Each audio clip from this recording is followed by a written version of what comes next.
was it Andy or Jamie who showed the most potential? As a parent, as a mother, did you like concentrate on subconsciously more on the weaker one, if there was a weaker one? No, it is difficult, Rob. It really is, because you want to be fair to both. And I think, when they were growing up, the boys are 15 months apart, and Jamie always beat Andy at pretty much everything through those formative years as the older brother, a bit bigger, a bit stronger.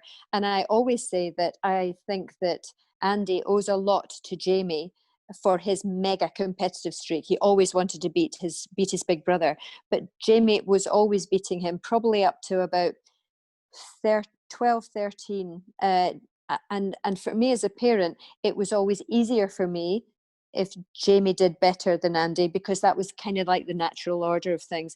When it was harder was when Andy started to beat Jamie, Yeah. and would kind of gloat over it, and that was a difficult thing to manage. And I think that their careers went in slightly different, well, probably very different directions from 14, 15. Jamie stayed at home, finished school, and then went off to try to be a tennis player. And Andy went off at 15 to Spain because he'd run out of options. There wasn't a competitive enough environment for him with the right surfaces or the weather or anything in Scotland. And he went off to Spain. So they didn't see a lot of each other for a few years. But when Jamie finished school and he got his exams, he got his results, and he was going to go to American university.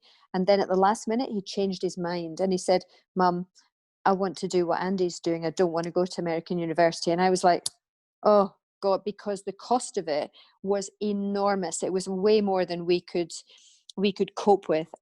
But you can't give one the chance and not the other. And so we had to find a way to help Jamie to do it. But at that point, Andy's career was much further on than Jamie's. But you can't favor one. You can't give one the opportunity without the other. And so we tried with both.